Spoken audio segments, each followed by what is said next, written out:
just because I haven't experienced them and just because I may not notice them in my day-to-day life doesn't mean that they don't happen to other people. I think so often we view everything through our own prism and our own lens. And if something has never affected us, we think it mustn't really affect others as well. And I think just the understanding through living books we get of other people's lives and other people's journeys.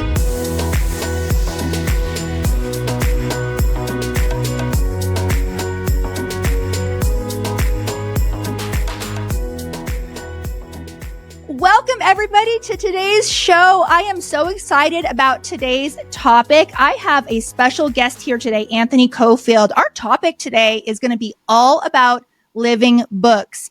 A long, long time ago, when I dreamt of having a podcast, one of the topics was we gotta do a deep dive on what a living book is because it's so popular in the classical and Charlotte Mason circles. But you know what? Living books aren't just for a certain type of homeschooler. They can enrich all of our lives. And that is what today's episode is going to be on. We have Anthony here today. He is a homeschooling father of 3 coming to us right now from Australia. It's the afternoon for me and the morning for him right now. Anthony, along with his wife, have embraced living books to inspire creativity and critical thinking in their own kids' education. What started as a personal journey to nurture their kids' curiosity has grown into a business of reprinting these resources for other parents. He's excited to share today the insights that he has learned on how living books can enrich any educational approach. I want to start out, of course, welcoming you to the show today. And I want to hear a little bit about yourself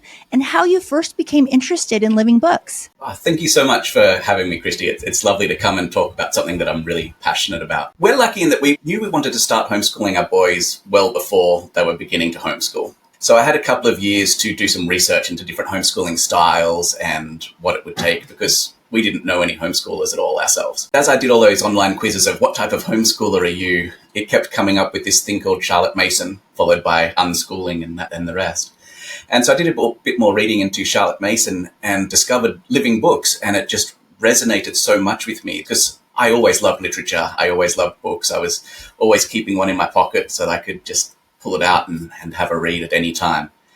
And then I had a head injury in high school, and I found that I got memory issues from that, but I was really able to remember things in the story if it resonated with me emotionally. The main things that was able to stick in my brain was usually things that were wrapped up in literature and feeling, because it just managed to seep that way through those filters in my mind.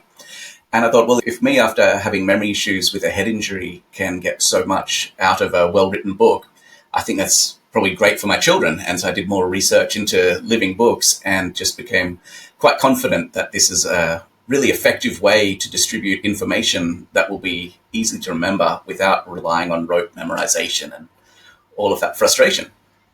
So that's sort of became our beginning of delving into living books. That's absolutely fascinating. You know, they now have a lot of research that supports this as we remember things that we have an emotional connection to for the better or for the worse, right? We think of some traumas, childhood trauma that we've had in the past, but it is true that we remember vividly things that where we have emotional reactions to. The cool thing about reading a fascinating and amazing story that just envelops you is that we are able to kind of be eyewitnesses without experiencing the traumas ourselves. So case in point, and we're going to go into what is a living book, but I just finished a novel.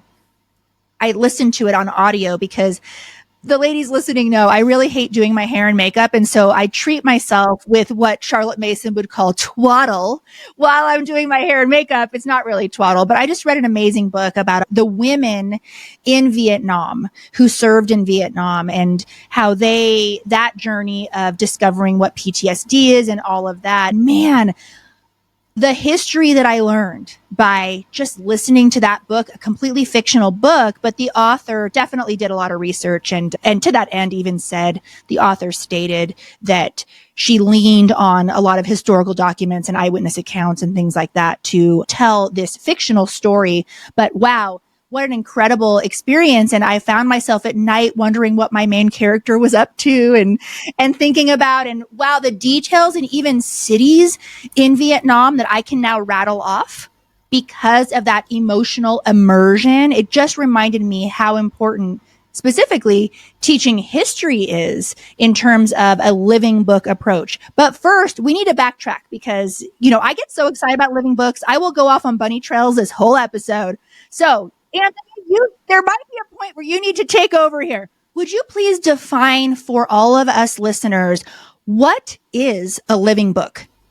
As a homeschool mom who values a family together approach and leans towards the classical and Charlotte Mason styles, I often struggle to bring my educational vision to life with my kids' diverse ages and learning needs. With all our interests and super packed schedule, bridging that gap between the dreamy homeschool I want and reality, I gotta be honest, it's a challenge. Now, yes, I know perfection isn't the goal, but if you're listening and you could use a little easing of your mental load in your day-to-day, I found a resource that has become the quiet hero of our routine, and it could be a really great option for you too. BJU Press Homeschool Curriculum. Now, many think that BJU Press Homeschool is solely an all-in-one option, and though it does excel in that role, did you know you can also opt for specific courses and tailor them to fit your family's needs, just as I have? BJU Press Homeschool provides the perfect balance of structure and flexibility and easily complements my family's mixed age, family together on the couch learning style. They are second to none in integrating a biblical worldview, stimulating critical thinking, and offering tons of hands-on activities in the lessons. To find out how BJU Press Homeschool can come alongside you in your homeschooling goals too, visit bjupresshomeschool.com or click the link in the show notes.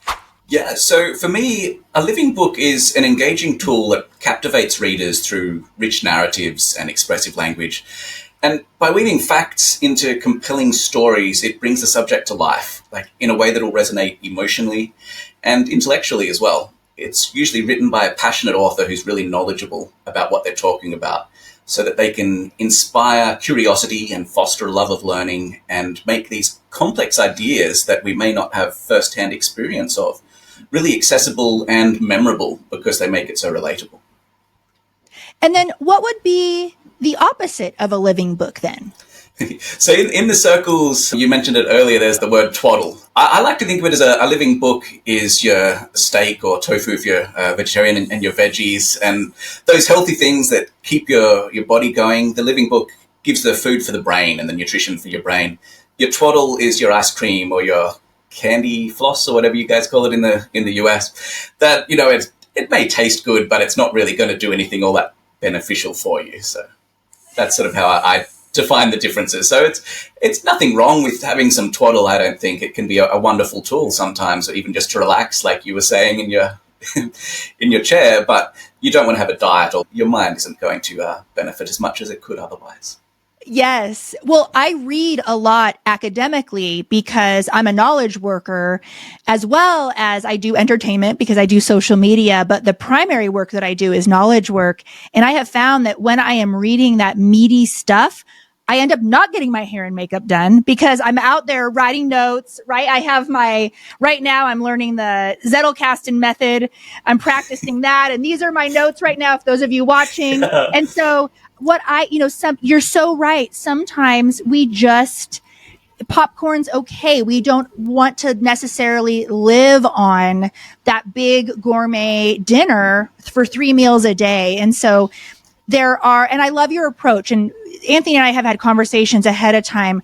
What you're not going to get out of this episode is a snobby Charlotte Mason approach to living books. You're not going to get that here because there's instances, and we can go into this later, where if your kid is a reluctant reader and not enjoying books, we might need to do some twaddle to get them excited at first with their reading. But I just love that idea. And I'm not the first to say this regarding like a gourmet meal 3 times a day. There's a time and a place. But at the same time, and that's why we're having this conversation today, is we do want to, as Charlotte Mason says, give our children a feast of ideas. And that's what we can do with educating our children, which leads us into your own homeschooling experience. And the next question I want to ask you, from your own homeschooling experience with you and your wife, what are some ways living books have transformed your own homeschooling experience and how you can encourage those of us who maybe aren't really familiar with this way of teaching. Like, how do you possibly teach history without a textbook, to step away from that? What benefits do you see with teaching certain subjects with this in mind? So for me, it comes down to, with anything you do in your homeschool, what is your goal? Sure, we often have government checklists that we need to make sure that we hit and that kind of thing. But we're not homeschooling to hit the checklist that the government gives us or anything else. We're homeschooling to raise confident children who think about things and can be critical thinkers, who can create a life for themselves suits them. They're not trying to conform to some box that they weren't made for.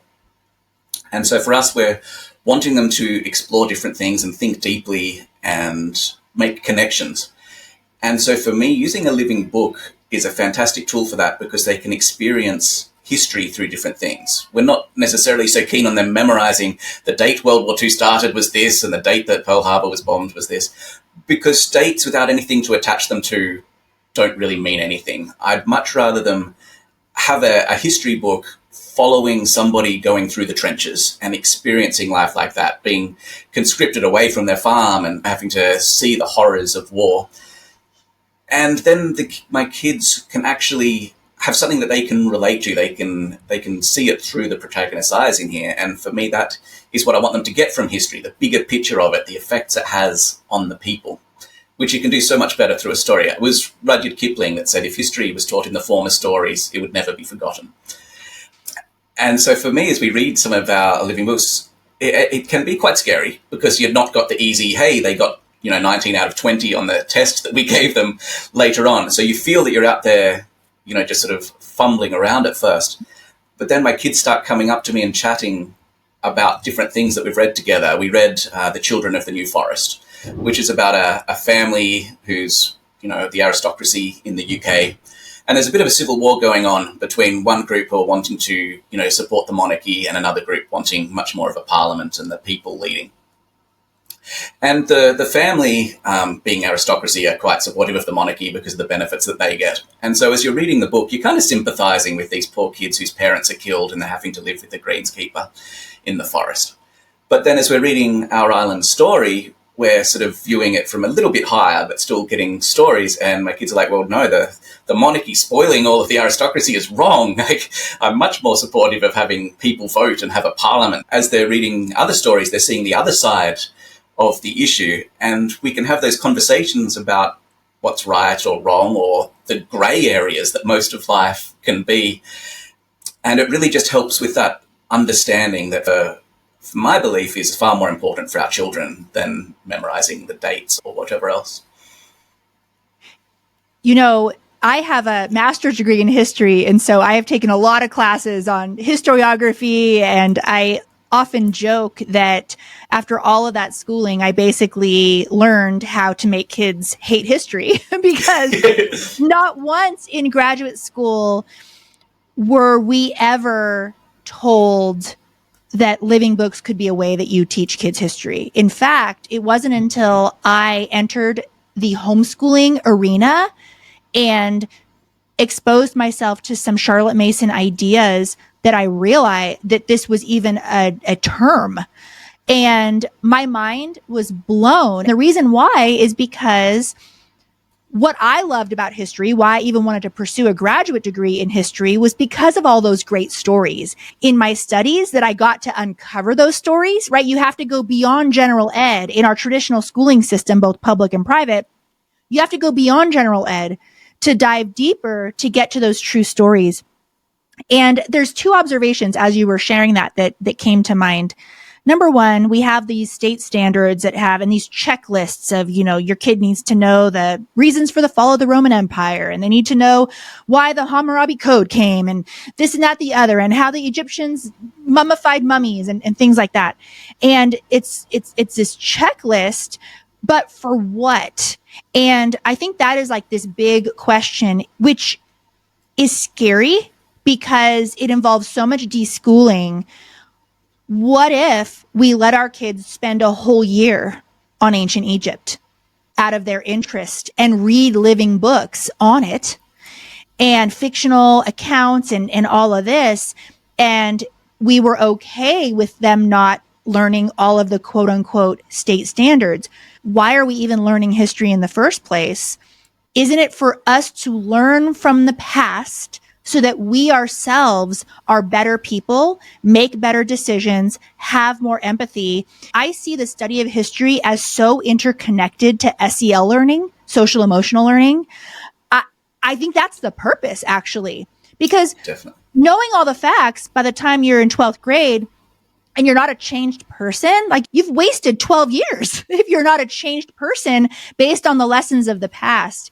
And I think that's just so incredibly transformative to an idea to think about and let go of some things as well in terms of what are these state standards telling us to do? Is this really what I want for my kiddos? And by the way, we're talking about history right now.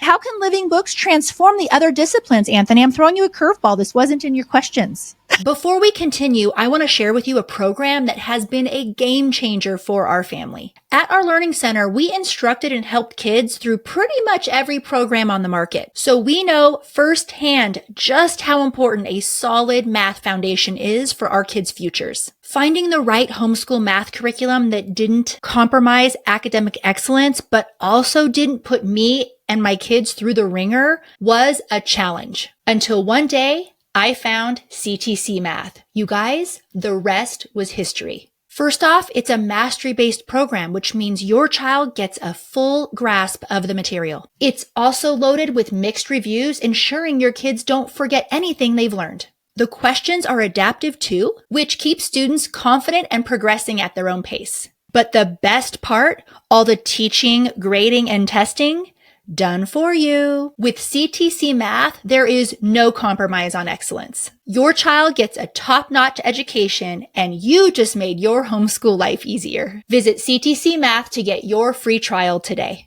Is your child struggling with attention, memory, reading, writing, or math? If you're experiencing this, you know how heart-wrenching it is to watch them face these hurdles. You've poured love, time, and attention into their education, yet the struggle persists, leaving you feeling stuck and desperately searching for answers. You guys, I want you to know about LearningRx, a proven program designed to help your child's cognitive skills, enabling them to think faster, learn more easily, and perform at their best. I'm talking getting real long-term help here with things like ADHD and dyslexia. LearningRx is backed by 35 years of research, and their results are transformative. Use code HOME50 for $50 off your cognitive skills assessment. Go to learningrx.com or click the link in the show notes.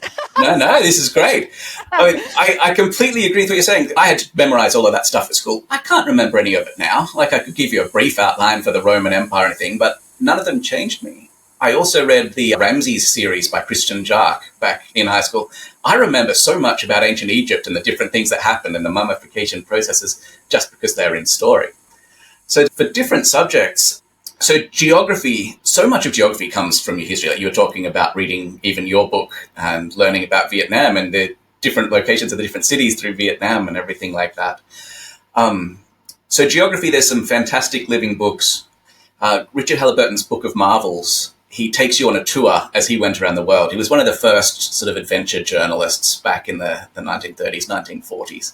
And he flew around the world and he takes you into the Taj Mahal and he hid out overnight and just describes the moon rising on the pools and walking through it.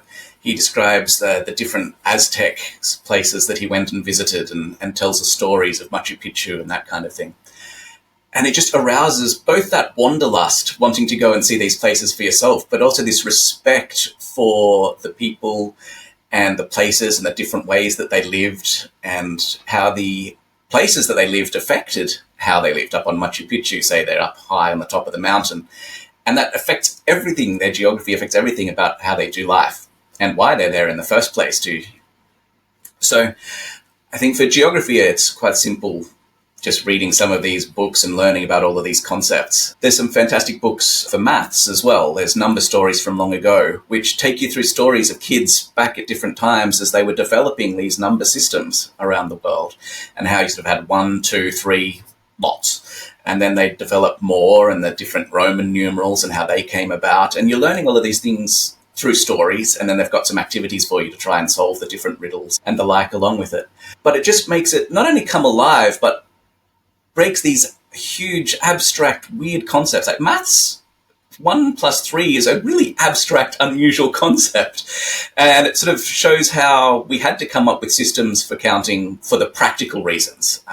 The question we all used to ask in school with maths is, why do I need to learn this? And I'll be honest, with a lot of things like trigonometry and calculus and everything, I have not used them very much since I finished school. But for the stuff that we do use every day, it's really great to understand the reasons why these came about and how people use them. And I do love maths and trigonometry and everything like that. Reading the story of Euclid and how he came up with all of his sorts of things makes this maths relatable and real. If you want a more advanced thing, there was Longitude by David Sobel, which is a fantastic story about how the sailors needed to be able to track their longitude, but the difficulties that they faced and how they came up with that. It makes some things that now with GPS and all that kind of thing, we don't appreciate because it's all just there in the palm of our hands. It makes us see the real problems that people had and the obstacles that they had to overcome, and gives you an appreciation for that, which I find my kids then start putting into stuff now and going, okay, I've got this problem. I need to try and work out different ways to go about doing it and getting that attitude of discovery, I guess, the curiosity that you get exposed to with these other subjects. I've loved teaching. Science is a really difficult one because the half-life of knowledge is shortening all of the time. I mean, a lot of the science that we learned in school now is superseded with new knowledge. And that's a wonderful thing about science, is they have the hypothesis, they test it. This is the best explanation at the moment. And as we learn more, that changes. So oftentimes science books can be a bit controversial because they might not always have the exact up-to-date information. But for my kids, I love them just seeing the process, reading about different scientists and seeing how they came up with their discoveries and made their discoveries and the difference that made, and then how things have been built on and how we thought there was this many different elements. And then we discover more and we discover more. And so through reading about the scientists and how they did those things, they're getting a wonderful exposure to it all. And for nature study, you can read about different creatures and observe them and that kind of thing. But then for them to get that humility, I guess, that what we know to be true at the moment, well, what we think to be true at the moment, could well be superseded by something else as knowledge changes. And having that ability and knowledge that you need to keep learning. We always are going to be learning about something that journey never has a destination as they learn. And I think as we read amazing science books and learn those things, it can help to really drill that home, that it's a never-ending journey of discovery. And that's wonderful. There's so much that we can learn. And there's a series of books called The Secrets of the Universe that I republished, and it goes into waves and relativity and matter and all that kind of thing. I worked with the author to revamp the whole series when I republished it because the science had changed in that time. There was new elements, there was all the rest of it. And that was great to just see these experts loving to learn as well. And that's what I want to get across to my kids. There's a book, The Wonder Book of Chemistry, and it just helps you understand chemistry and the way that matter changes forms and everything through a series of, it's basically an uncle talking to his niece and nephew, and they're asking questions. It's like, well, you put the toast in the toaster and it burns. You can never turn it back because, and he sort of uses these real world examples to help illustrate these difficult processes of chemistry. Yes, it can enrich so much. I want to ask you, one of the challenges of exposing our children to living books is a lot of this literature is old and the language is old as well. What advice would you give regarding some of these hurdles where sentences could be structured in ways our kids aren't used to and it might be hard to digest? You know, I often think it's similar to when you have your child read their first Shakespeare play. It's just so hard to decipher. What encouragement would you give us on that regard? Start slowly. And like everything else, it's a muscle that needs to be brought up. It's like switching from print to cursive. And it's just sort of getting that mental adjustment as they get used to things. So I'd start slowly, but also the reason that many of the living books recommended are old is that the people putting the book lists and the curriculums together are trying to make sure it's as affordable and accessible as possible to people. And so they've chosen old books because their goal is that accessibility. There's some wonderful books still being written now that are in today's language that are also fantastic. But the difficulty there is that they can go out of print, and then the curriculum has a hassle with people saying, oh, I can't get it, or it's expensive. So once you get used to using living books, you can find some fantastic modern ones that you can use also. But the old ones have survived for so long for a reason as well, because they are so engaging to people as they read them. So if you start slowly, just do a little bit at a time. Usually what we do, especially when the kids are younger, is we get them to narrate. Some people say each sentence or paragraph when they're just beginning, but I like to think of it of each idea that comes across in what you're writing, because usually it might be a few paragraphs to get across an idea.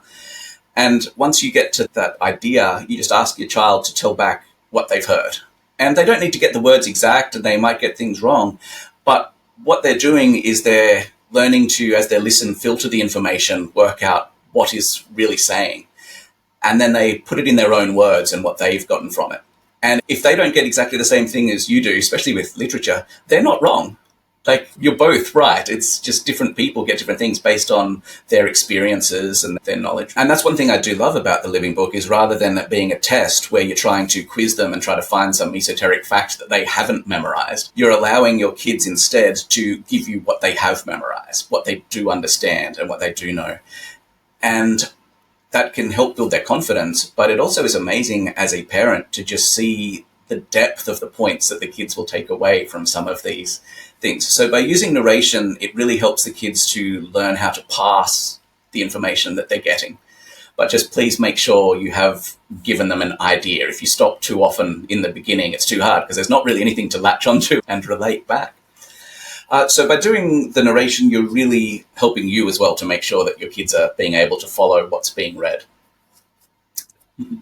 I love narration. It's something that we practice in our own homeschool. And I will admit, when I first started having my kids do narrating, oral narrations in the beginning, it was a challenge. So when you said it's a muscle, man, did I feel that deeply, because Yeah. I had to stop and go through, and it's a challenge to do narrating as a group with 4 different children. And so figuring out how to do that was a challenge. But really, if we can't digest something and explain it back, do we actually even know it? Like, do we? Exactly. Like, we can understand something maybe, but we don't really know something unless we can explain it. That's why those of us who are knowledge workers and thought leaders, we learn the most with what we have to teach about, right? Because we are the ones that have to do the research and digest it and put it in more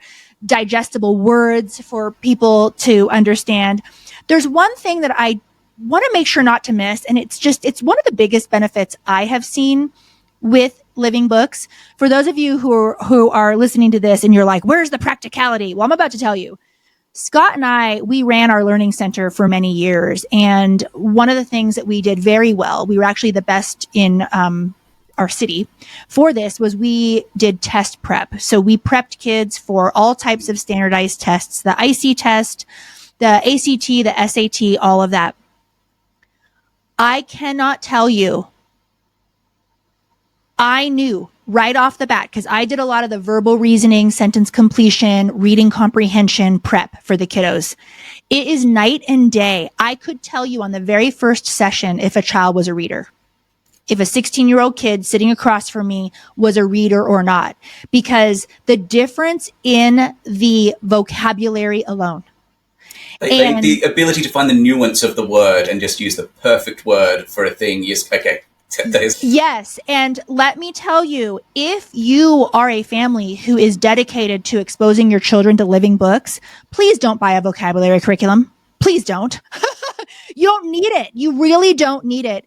But here's the other thing too, is that when we are reading living books, we are even, and we're reading those out loud, we are reading words that aren't in our typical vocabulary as parents. Even if you are a well-educated parent with a very large vocabulary, you're still going to be saying words out loud that aren't normally in your daily language. And that is just vital. It's okay. You don't have to stop and make them do a vocabulary journal. Trust me, you don't. Literally just exposing your kiddos to living books, they will outscore their peers on any standardized test because of that piece of vocabulary, that critical thinking. I mean, I can go on and on about the difference. Those kiddos that we got into those Ivy League schools, they were readers, but more than that, they weren't readers because I'm a reader because I have to get into an Ivy League school. No, they actually loved literature and read for leisure. And those kids went really far in life because of the skills that reading gave them. And I was shocked. This past year, my son read a really complicated book, and I remember picking up this book in high school and it being a challenge and putting it down. And my son in 7th grade could completely read the book. I was shocked. And I was like, okay, I guess I'm not messing this up too bad. That's it. Yeah, so you're right. It really is a muscle that to stretch. Let's talk a little bit about cultural differences, because raising our kids and homeschooling our kids, I'm in the States, it's really easy to live a small life. It's easy to just go to church, go to co-op, homeschool. I, in particular, something I didn't realize I would miss so much is I was born and raised in Southern California. And in my own high school, I was a minority as a Caucasian. My husband is Mexican. We now live in the suburbs of Denver. And I really miss the cultural diversity that I mourn for my own kiddos too. Let's talk a little bit about if you are someone like me who lives in a very Caucasian area, kind of the suburbs. What are the benefits of picking up books about different cultures? This is where I think living books really come to the fore. I live in Australia. We did a disgustingly effective job of eliminating a lot of our First Nation people. So many of us now don't even know many First Nation people ourselves. Much like you have some prison issues with minorities in the US, we have crazily disproportionate amounts here. And so it can easily breed a lot of racism. And so I've been intentionally getting my kids who haven't had the opportunity to meet a lot of First Australian people to read some books set during the colonisation of Australia. And there's one that my youngest is reading at the moment, The Eye of the Eagle. And it's about some young kids whose family is massacred and they have to try to make their way and they join up with another tribe. But then the farmers are poisoning the water holes and doing all these other things. And just giving them an idea of the terrible things that we did so that they can understand that these generational traumas continue on. I mean, when I was born, we were still taking First Nation babies away from their mothers to rehouse with white people as part of a compassionate program, which has caused untold trauma still. And so just giving them that understanding and that empathy so that they can have a little bit of an understanding of what's gone before. And they may not get any answers of what to do from it, but just an understanding that these are really complex problems and we just need to be aware of what's going on so we can have some compassion and empathy. I listened to an audiobook recently, Trejo, Danny Trejo's autobiography. He's a Mexican actor with a huge tattoo of a woman wearing a sombrero on his chest. And he grew up in the gangs and was in San Quentin and everything before he became an extra on some movies and then became a leading man. I think he holds the record for being killed the most times on film. But his story of the toxic masculinity that was part of the Latino culture back as he was young, and the abuse that he had, and then him learning as he had daughters and everything to challenge those ideas was so eye-opening for me to experience both a different background to what I'd ever grown up with, but just to understand that when people talk about challenges, just because I haven't experienced them and just because I may not notice them in my day-to-day life doesn't mean that they don't happen to other people. I think so often we view everything through our own prism and our own lens. And if something has never affected us, we think it mustn't really affect others as well. And I think just the understanding through living books we get of other people's lives and other people's journeys. I think for my kids, even if the most important thing is them just to have that humility that other people's experiences are as equally as valid as their own, even if my kids may not completely understand it, and just allow them to have a conversation point about it rather than coming in with formed ideas about what other people must be feeling, I guess. Yeah, and that's hotly contested here because here in the States, there is a movement to tear down statues and cancel.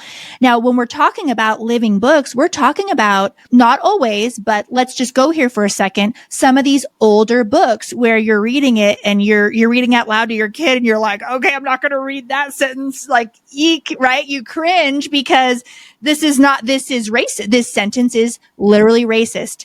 And so can we talk a little bit about that? Because Absolutely. For this reason, a lot of people are scared of assigning these books to their kiddos, or maybe, and you are in the business of bringing books back into print and making them available. And there's going to be ideas in there, like not just with the science being outdated, like you mentioned previously, but cultural attitudes. Yeah, cultural attitudes that are just, wow, okay, do I want my kid reading this? And so there's this, what we tend to do with immature thinking, humans in general, is just throw the baby out with the bathwater, right?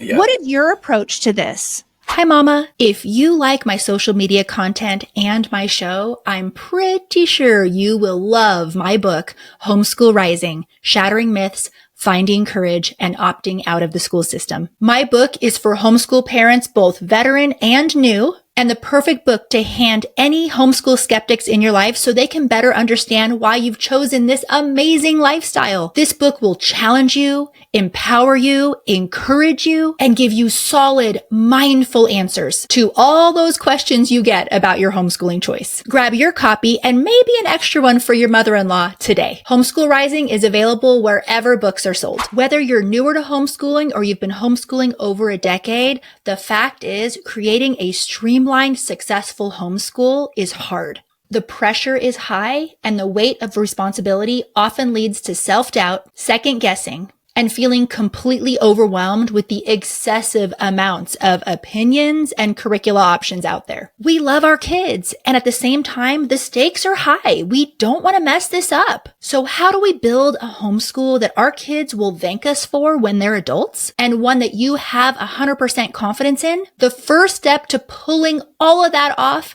is joining Thrive Homeschool Community. Thrive Homeschool Community is where you learn the 8-step homeschool success framework to build an undeniably successful homeschool. Each year and each kid presents us with uncharted territory. But when you have a good plan, the right plan, you can rest in the security and confidence that you are doing a great job. The path is easy. Join Thrive, say a quick hello to your new friends, start the 8-step homeschool success framework, and kiss anxiety goodbye. It's risk-free, no contracts. You can cancel anytime, no questions asked. Go to Christy-Faith.com. That's CHRISTY-FAITH.com. Enter promo code podcast for $10 off your first month. See you inside. My approach as a parent and as a republisher, I have to look at all different sides of this. It's challenging someone who's republishing books, just because if I start to change something, anything I don't change is sort of implied as I approve of. So then when do you stop is a really difficult line. I republished a book called Heroes Every Child Should Know. And there's people like Robert E. Lee and other characters that are there, along with ones going right back in history. So for something like that, I put a little page in the front, just talk about the book contains biographies of many different people through history. Some of them from the past that are probably quite mythologized. But other ones are more recent, and so we know a lot more about their lives. And while there may be some traits that they had that are things that we want to nurture in our kids, nobody's perfect. We're all human, and we're all product of our times and environments. And looking back now, some of the other things about some of these characters could be quite abhorrent to us.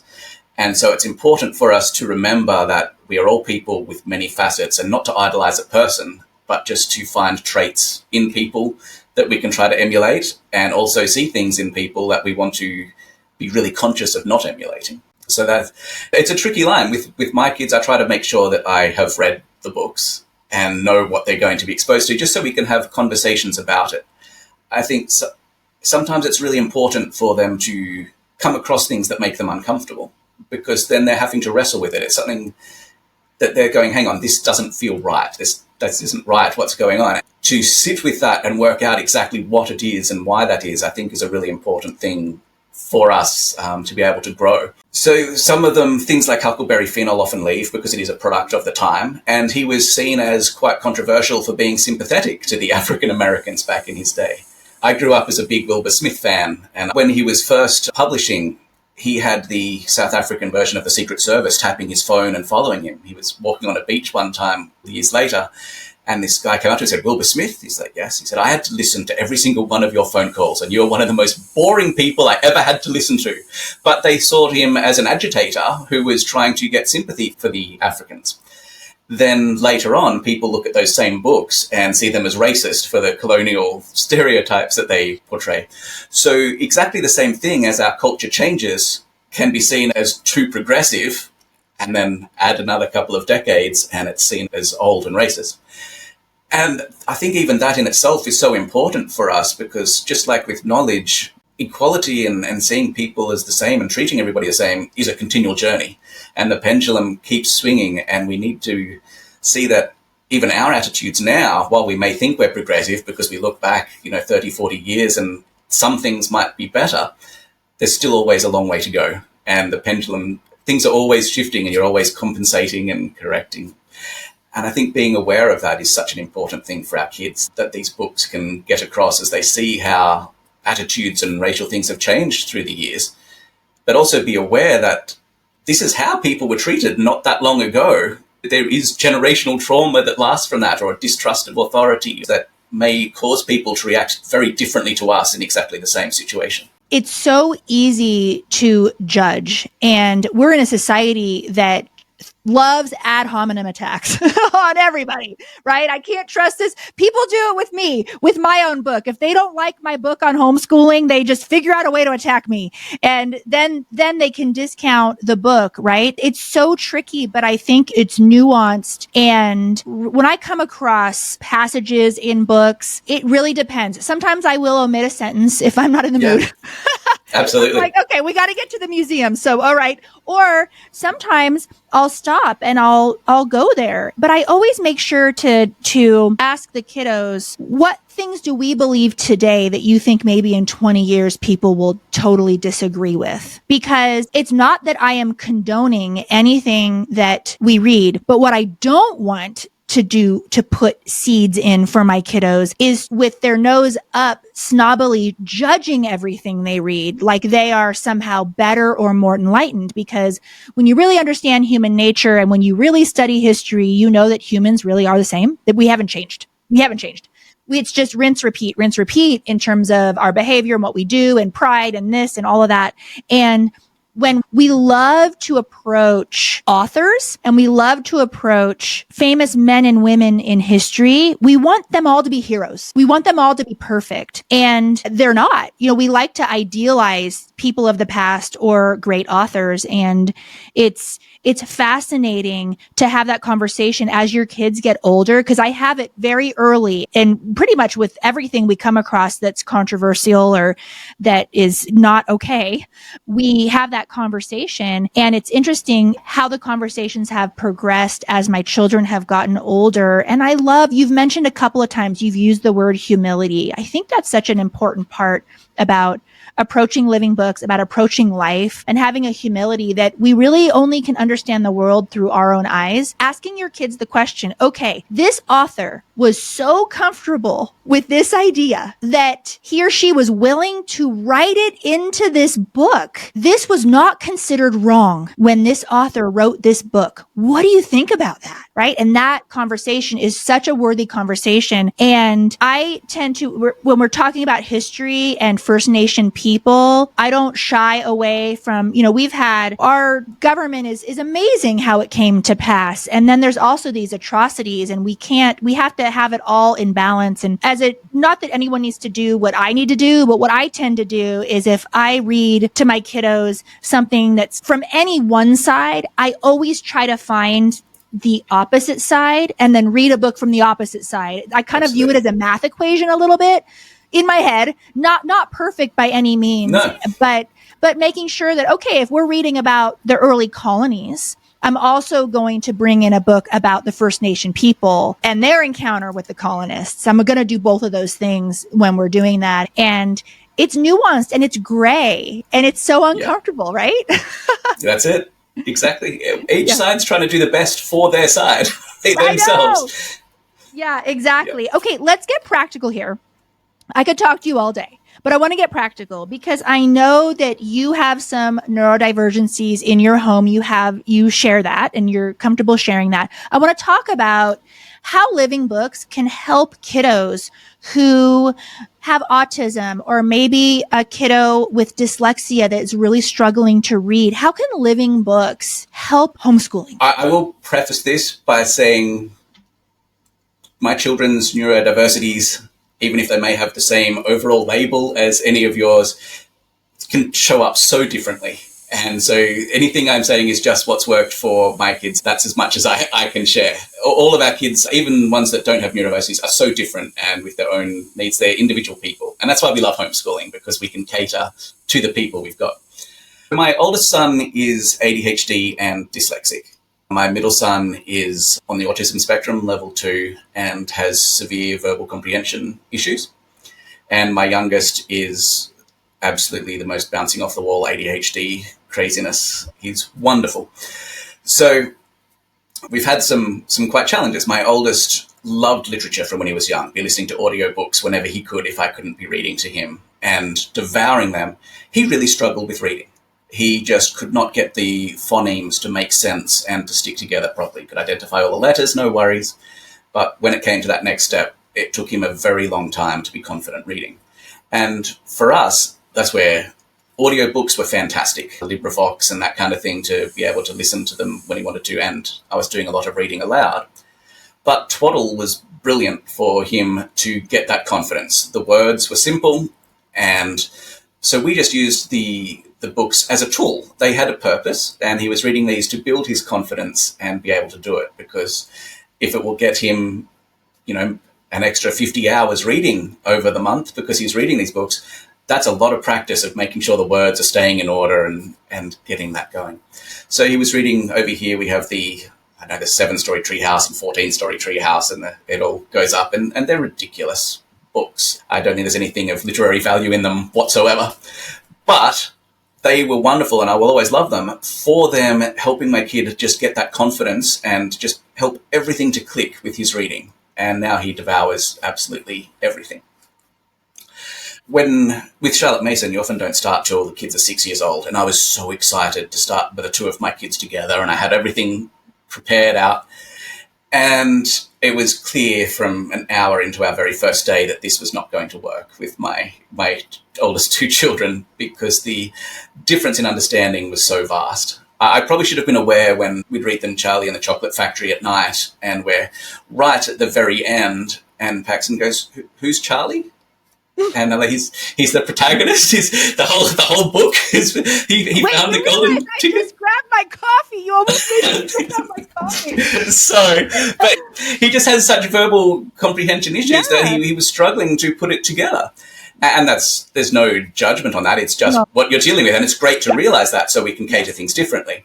So for him, we gave him a bit of extra time before we really got too hard into schooling, and we would do simpler books, because the goal of educating them is for them to understand.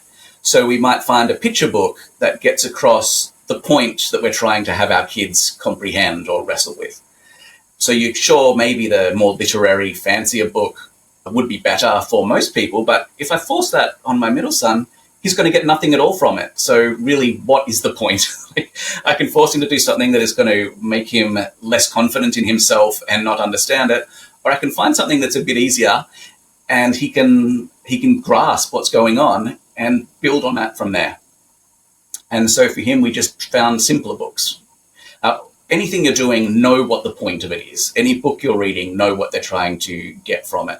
So that if something isn't working, you know what you're looking for when you're trying to swap something out, or if they knowing, okay, I'm sorry, this is tough, but you just got to push through with this one, or whatever else. But if you don't know the point of it, you've got nowhere to go. And that's my middle son having these difficulties has made it a lot more difficult than with my youngest son, who's just the most crazy reader. We had to get him Kindle Unlimited because he was just costing way too much in books, and we don't trust him not to lose library books. So, but I don't want my middle son to feel that he's behind or backwards because his younger brother is overtaking him in all of these things. So we're trying to keep those two on slightly different streams with their books so that there's not that mental comparison that is natural between children. So you're just trying to find the right tool that will accomplish what you're trying to do. So whether it's a literary living book, whether it's a picture book that gets the same thing across, they're all tools that are trying to accomplish what we're doing. And for those of you listening who feel so far away from being able to read a book like this to your kiddos, I remember when I first started reading out loud, my throat would get sore, my muscles would tighten up, and it took a while for me to be able to read out loud for a solid half hour, 45 minutes. I got there. Again, the muscle conversation. But if you're listening right now and you feel so far from this, I just want to encourage you that doing whatever it takes to have your kiddo fall in love with story is where to begin. So that could be a graphic novel. It could be Babysitter's Club, Hardy Boys, Treehouse. It could be that. But a trick is slip in something a little more meatier. I remember when my son was in a total Hardy Boys phase, complete Hardy Boys phase, and I was just waiting, and I would give him something else. He reads what I give him, which that's nice. And I knew he'd get to a point where he'd get bored. I knew it. And sure enough, he did. And he started, because I had given him the more beautiful meal here and there, he started to get an appetite for that. And then sure enough, that phase kind of ended. He got a little bit bored because those stories are just rinse and repeat. And then he solved the mystery on the first page and then started craving more. And we all read all sorts of things.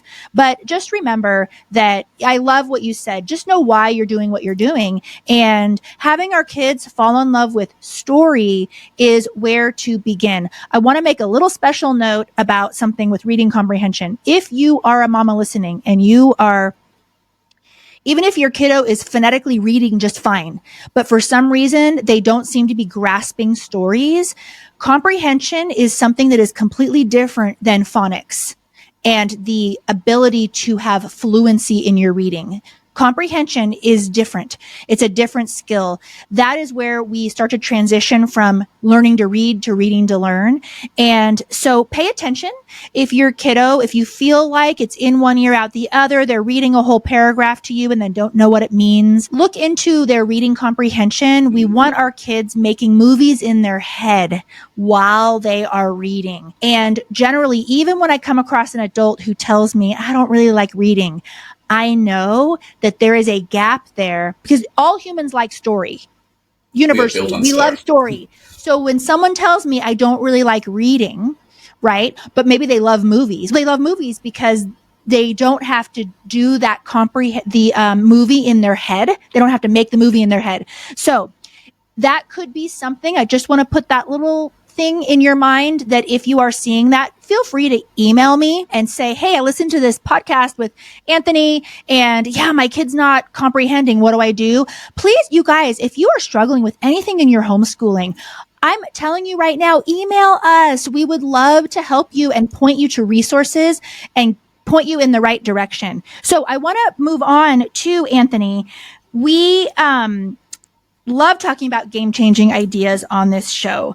Do you have some message just regarding your field right now that you just want to shout from the rooftops that you wish every parent would know and understand about living books? What would that be? Hi there, podcast family. If our episodes bring a smile to your face, challenge you, or spark your thoughts, tap that like and subscribe button to stay connected with us. Also, we'd truly love to hear your voice in the comments. Your insights and stories are what makes this community special. And not only does it allow us to hear you, but your engagement helps us reach more people and spread our message. So go ahead and don't be shy. Like, subscribe, and comment. Mine would be, because I started off in the Charlotte Mason world, people get quite married to certain curriculum that are showing Charlotte Mason's methods.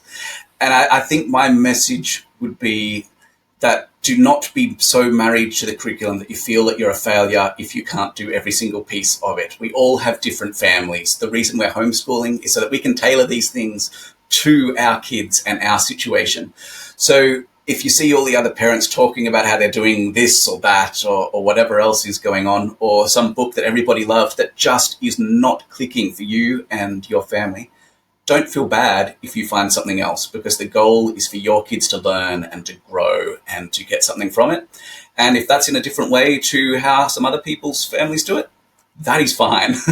You're running your race and doing what's best for you and your kids. So never feel down if you're not accomplishing as much as what you feel other people are, or getting the same from some resource that they are really loving. And I'm going to do a follow-up question. Yeah. What is something in your field that annoys you and bothers you and you just disagree with and you just wish people knew that? Oh, wow. This is a great question. I think, again, the fact that you have to do absolutely everything according to, if you're coming from the Charlotte Mason world, it is the most amazing supportive community. So I'm not, but you sometimes see, I think it comes from insecurity, this feeling that you have to do every single part. I would call myself an eclectic homeschooler with a focus on living books and some of Charlotte Mason's philosophies, because I pull in whatever works best for my family. And while I would love to be able to follow every single little bit of what Charlotte Mason says sometimes, it's just not practical for our lives as they are at the moment with our kids and their neurodivergence. And so for me, the thing that really bugs me, I think, is when people haven't been able to develop that confidence to be able to step out and do things themselves because they've been told that they have to do every single little thing that the curriculum is telling them to do. That just makes me sad, because I think life is stressful and difficult enough as a parent, let alone a homeschooling parent. And so just be kind to yourself and don't be trying to keep up with everybody else. You're running your race. And yes. And living books aren't just for the classical Charlotte Mason homeschoolers. Not at all. Living books are for everybody. Well, Chip Heath, who's a Stanford professor, he asked his students to give a report on nonviolent crime. And 90% of them came up and just gave statistics. And afterwards, he asked them to talk about it. There was one student who came up and told story for what he had. 63% could remember the story, and only 5% remembered the statistics that were given. The London School of Business did a similar study, and they found that people retain only 5 to 10% of information when it's statistics alone. But when they hear a story, it was in the 63 to 70% range. So no matter what homeschool you are, if you're wanting your kids to be able to retain information and remember it later, and for long term, rather than just rote studying where they forget it straight after the test, a living book is easier and more effective than these other methods of just trying to cram information on its own. Hey, I never asked you this, and we should talk about this. What is Living Books Press? What do you do? Okay, so when we first started homeschooling, money was incredibly tight, and there was a book everybody was recommending, The Wonderland of Nature.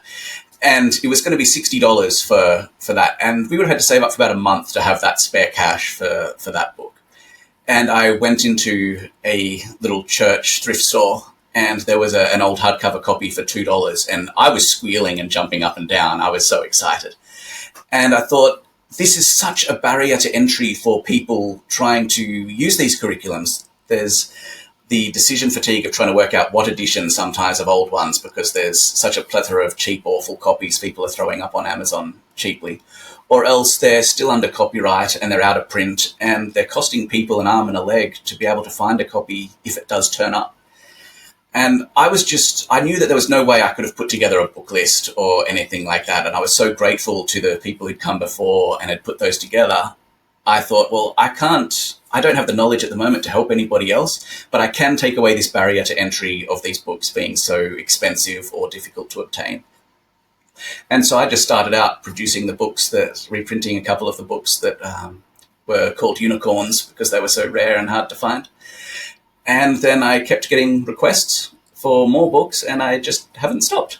So I just been trying to make it easier for people to use living books within their education, whether they're Charlotte Mason's classical education or just eclectic, doing something else, just wanting something that will make it a lot easier for their kids to retain the information. When you started out, were they hard copies? Yeah, I was initially only going to do digital, but then I found I could do hard copies as well. So I've been doing that since the start because I find that I read a lot better from a physical copy. When I was reading to my kids from my screen, I didn't know how much longer was there to go in the chapter, and that would affect how I would read out loud. I think there's a natural way that you're building up when you know you're coming to a conclusion.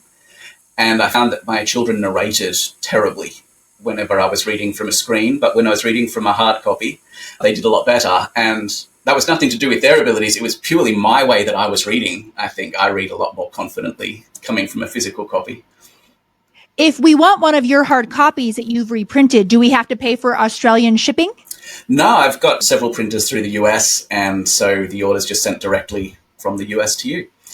Or from Europe. I've got printers in Europe as well. And then I got to know, what's your best-selling book? Oh, you know what? I am hopeless in that I just try to make it easy for the community, and I really don't pay much attention at all to my sales. If it's something that a regular customer has asked me to reprint, even if I only sell 20 copies, I'll try to do it just because they're wanting it. But my best sellers it fluctuates a little bit. I think the Books of Marvels by Richard Halliburton that I brushed against earlier are very popular. They're probably my desert island books that I'd take just because I enjoy them so much myself. The Home Geography by Charlotte Mason is definitely a big seller. And then I've also there's the Burgess Animal and Bird books that have been around forever, but I've reprinted those with, rather than having 30-odd old paintings, they've got 100+ colour images of close-ups of all different things, and I've redone those with all of that information, which have been quite good sellers also. Oh, man, we love those. That's fantastic. And hey, I think you've prepared something special just for our listeners today. Did you? Yeah, absolutely. So at my website, you can go to livingbookpress.com/Christy-Faith, and you'll have a special download there that you can get, which is just about how to use living books for any homeschool. I'm really passionate about helping people outside of our little bubble access these books. So it'll just be a bit of information about what a living book is and how you can start to introduce them into your homeschool, as well as some places to find different book lists so that you can track down books that might be suitable for whatever you're needing. And there'll also be a 20% discount code that'll last for 4 months after the episode airs. You can just do Christy-Faith. Oh, yay. I was hoping that you'd give everybody a discount. That's fantastic. Yeah. Okay, so there's 2 links that we're going to put up in the show notes then. There's going to be the link to your free download for mamas who are interested in learning more about living books, how to incorporate it, links to book lists. That is key. Yeah. I love that you're including that because we all want those book lists. And so thank you for doing that. So you can get that free download. We'll put the link there, and then we'll also make sure to put the coupon code. Thank you so much for giving us that. It was such a pleasure having you on today, Anthony, to talk all about living books. I hope this is not the last time that you come on the show. Thanks for being with us today. Thank you so much for having me. It's an absolute pleasure to speak with you. And if anybody has any questions that I can help with, just shoot me an email from the contact form on my website, and I'll do my best to help you because we're just homeschoolers all supporting each other and getting through this. Yes. And if you guys are wondering, I have gotten to know Anthony on a personal level. He is the real deal. He truly just wants to help us and make things more accessible and affordable for us. And I love supporting the companies that support us as homeschooling families. So when you purchase from his website, just know that you are purchasing from a family business who deeply cares about you, your kiddo, giving them a feast of ideas. So make sure to click that link in the show notes, and we will see you next time.